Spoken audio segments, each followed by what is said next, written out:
please.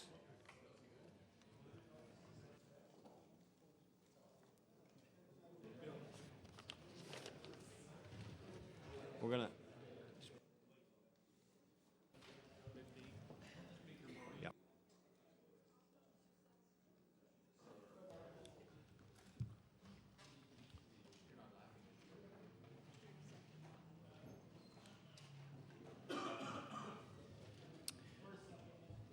Order, please. Question period will begin again at 2:15 and it'll end at 2:30. The honourable member for Clare on his first supplementary. Sorry. Thank you. Thank you, Mr. Speaker. Mr. Speaker, I promise I won't be asking any more questions after today during the session. Thank you. Mr. Speaker, I'll try again. Again to the Premier, as the individual responsible for the appointment of deputy ministers, could the Premier please explain to all those about to begin contract negotiations how an individual who is responsible for directing cuts across government is able to perform a role in ensuring a fair collective bargaining process? The Honourable the Premier. Thank you very much, Mr. Speaker. What I can say to the member opposite, because he does have considerable experience on the government benches, is that the Treasury and Policy Board function to which he refers is one that is carried out by elected members who serve on Treasury and Policy Board. It is not an administrative function. The Treasury and Policy Board is responsible for policy, but the policy is dictated and directed by the members, the elected members who serve on Treasury and Policy Board. The honourable member for Clare on your final supplementary. Mr. Speaker, my final question. Last week, the minister responsible for the Public Service Commission stated that no one should be worried because negotiations would be conducted in an open environment. Yet, it has been recently confirmed negotiations for healthcare workers in the Capital District will automatically go to binding arbitration for the current round of negotiations. So my final question to the Premier is, could the Premier explain to all members of this House how immediate binding arbitration can be described as negotiations in an open environment? The Honourable the Premier. Thank you very much, Mr. Speaker. What I can say is that the government will do everything in its power to have an appropriate process available to all public sector workers. But it is not the intention of government to start a negotiating process here on the floor of the House of Assembly. Hear, hear. The honourable member for Halifax Atlantic. Mr. Speaker, my first question for you, through you is for the Minister responsible for emergency measures. When Hurricane Juan struck a month ago, we were lucky, and we experienced unusually warm weather afterwards during the remaining 2 weeks without power. We might not be as lucky next time, and as winter storms may well bring down weakened trees and knock out power for an extended period during cold winter weather. Mr. Speaker, many emergency shelters were actually without power themselves during the period after the storm. So what is the plan for addressing power outages in sub-zero temperatures? The Honourable Minister responsible for the Emergency Measures Organization. Thank you very much, Mr. Speaker. And that's a very good question. And yesterday I participated for 2.5 hours in the debrief of all organizations and levels of government authority under EMO. And certainly that was a concern raised by not only myself, but a number of other individuals and organizations, and that contingency plan is being addressed with local municipal authorities to ensure that that those situations where generators can and should be installed and where a better shelter location can be located that has those services during an emergency will be part of the go-forward plan. Thank you. The honourable member for Halifax Atlantic on your first supplementary. Okay. My next question actually is not for the Minister of Emergency Measures, but for the Minister of Environment and Labour. Increasing numbers of Nova Scotians are living and working in apartment and office buildings. The Halifax Regional Water Commission can supply power It can supply water of a pressure that would reach the 11th story of any given building. After that, it's got to be electrically boosted. And as we all know, elevators run on electricity as well. The provincial building code, however, does not appear to require backup generators in any of these buildings. Can you perhaps address this? Thank you. The Honourable Minister of Environment and Labour. Thank you, Mr. Speaker.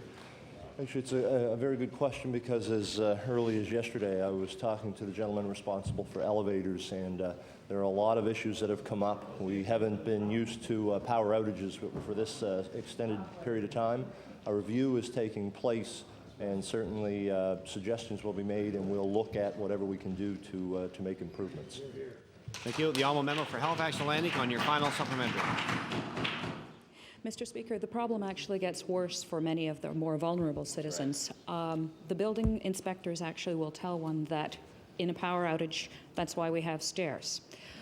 If you're living on an upper story and are required to use stairs, not only to get out, but also to get even water, there is difficulty. And this is a problem for many seniors, seniors and disabled. Specifically, however, seniors' complexes and nursing homes, most of which don't reach 11 stories, but some of which do, are really vulnerable in the case of a prolonged power outage, and they should have backup power for these basic needs.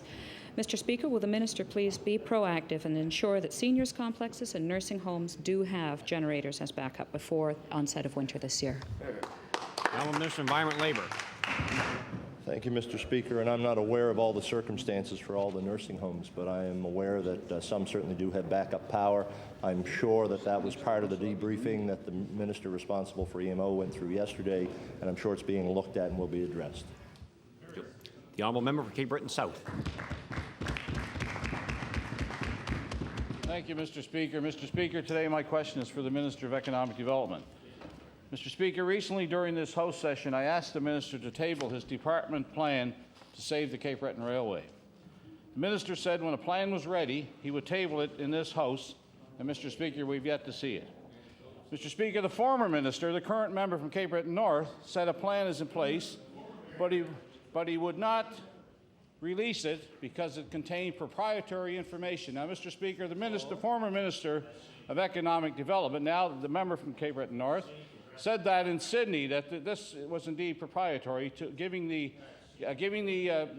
opinion that the plan was already there but couldn't be released.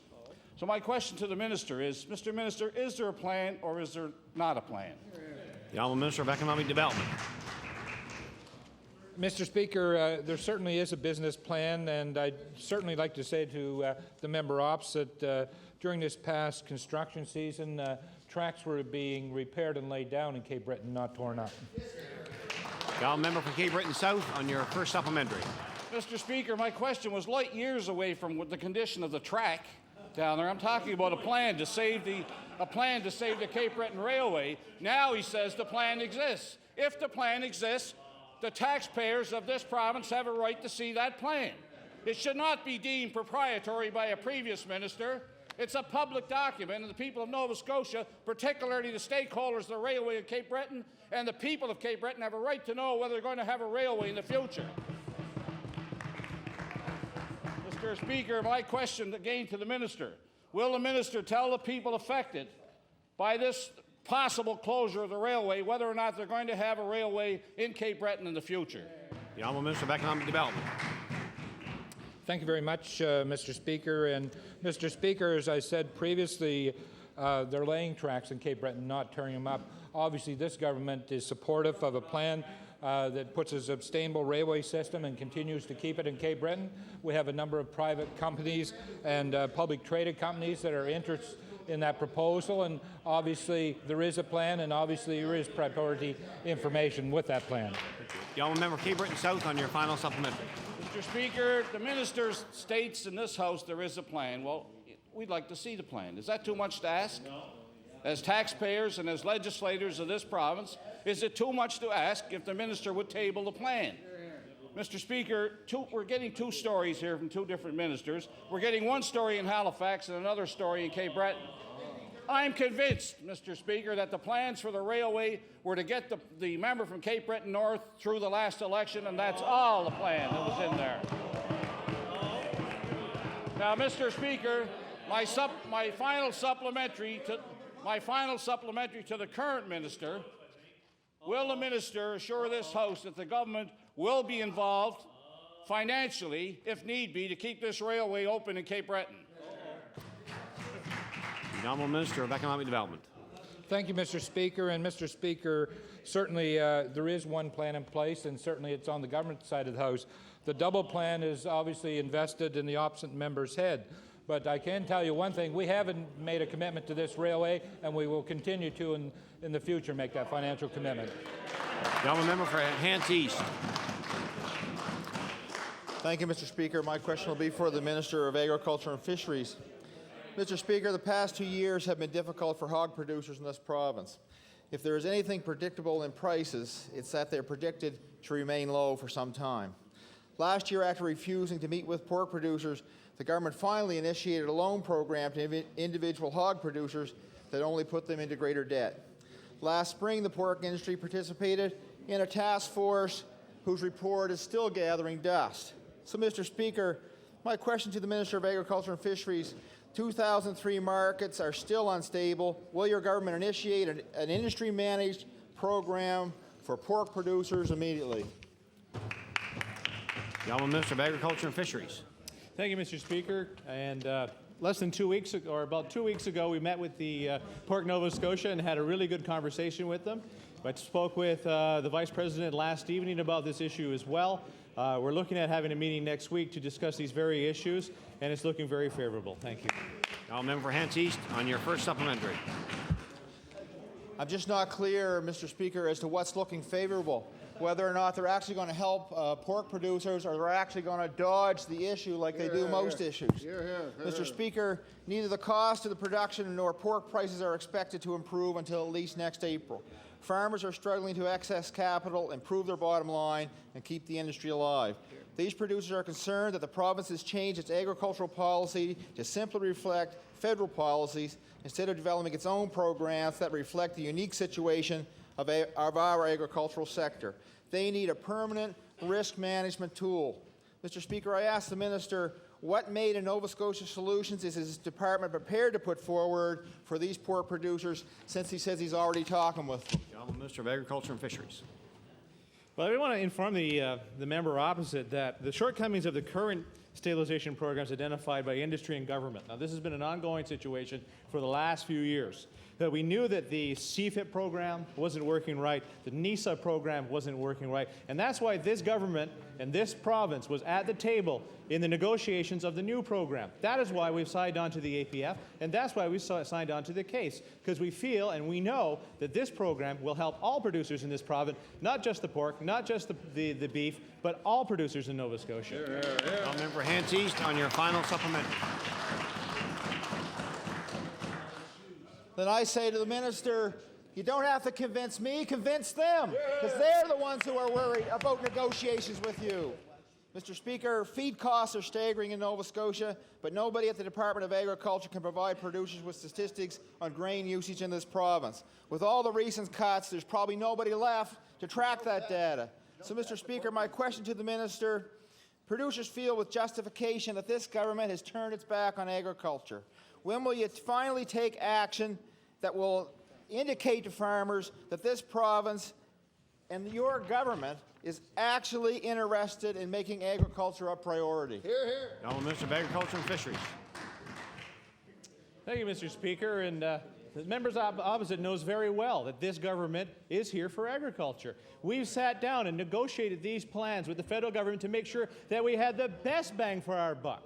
We got $60-40 out of the federal government to help in times of need. We're here, we're trying to help, and our solution is Nova Scotia made because we were at the table to design that solution for Nova Scotian farmers. Thank you very much, Mr. Speaker. The Honourable Member for Kings West. Mr. Speaker, my question is for the Minister of Health. Several times during the House session, I've raised the issue of the state of health delivery in the Valley. We are now at a stage where there are ER closures at Soldiers Memorial. Getting to the point, my question to the Minister of Health, could the Minister please update this House on his plans for coming up with a long-term solution to address the shortage of GPs at Soldiers Memorial? The Honourable Minister of Health. Thank you very much, Mr. Speaker. We're working very closely with the Annapolis Valley District Health Authority, and Mr. Speaker, we work continuously with them in order to recruit, and we're also working to resolve issues relative to bed shortages in that area, Mr. Speaker, and it's an ongoing effort, and we will continue to be very determined in our efforts to find solutions. The Honourable Member for Kings West on your final supplementary. Mr. Speaker, late this summer, paramedics had to move in to assist the staff at the Valley Regional. Nurse recruitment is slow, and the current complement of nurses are stressed. My question to the Minister, could the Minister please outline his action plan for dealing with the healthcare situation in the Annapolis Valley? Order, please. Time allotted for question period has expired. Government business, the Honourable Government House Leader. Mr. Speaker, I move that the House do now recess for 10 minutes, 15 minutes, Mr. Speaker, to resume again at 2:45 while law amendments meet. Agreed. The House will recess until 2:45.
Order, please. We're going to government business. The Honourable Government House Leader.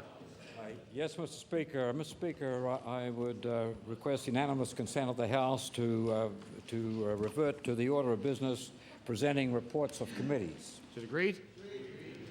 Presenting reports, committees, the Honourable Minister of Justice. Thank you, Mr. Speaker. As Chairman of the Committee on Law Amendments, I am directed to report that the committee has met and considered the following bill. Bill number 17, an act to amend Chapter 511 of the Revised Statutes 1989, the Youth Secretariat Act. The committee recommends this bill to the favorable consideration of the House with certain amendments. Or this bill refer to the Committee on the whole House on Bills. The Honourable Government House Leader. Mr. Speaker, I would move that bill number, what's the bill number? That bill number 17 be considered to be on today's order paper. Is it agreed? No. The motion is denied. The Honourable Government House Leader. Mr. Speaker, that concludes the government's business for today.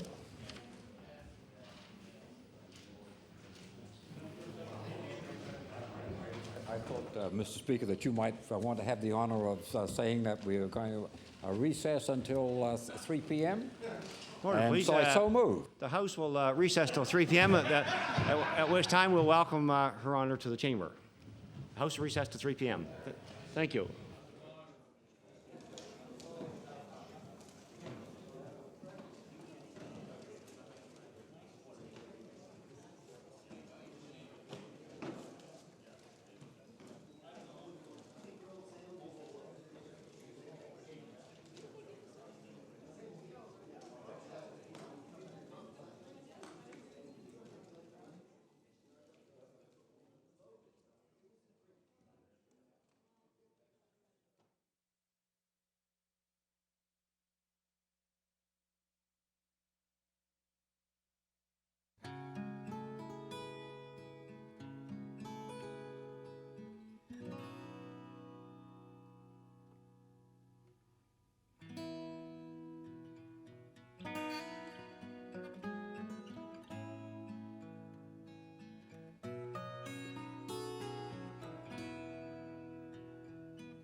Assembly of the province has at its present session passed certain bills to which, in the name and on behalf of the General Assembly, I respectfully request your honor's assent.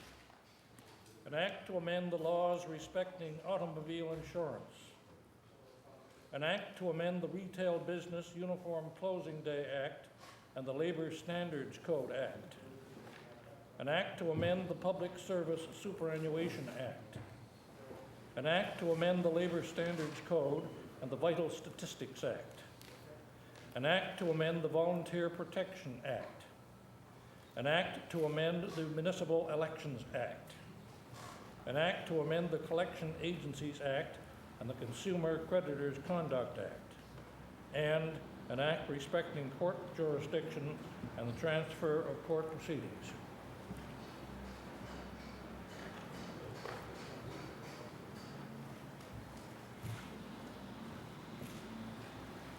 In Her Majesty's name, I assent to these bills.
I would ask all honorable members to face the flag and join me in the singing of the national anthem.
Thank you. Please be seated.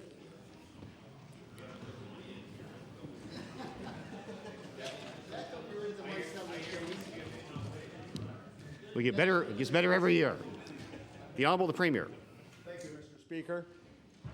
Members of the House of Assembly, I move that this Assembly be adjourned to meet again at the call of the Speaker.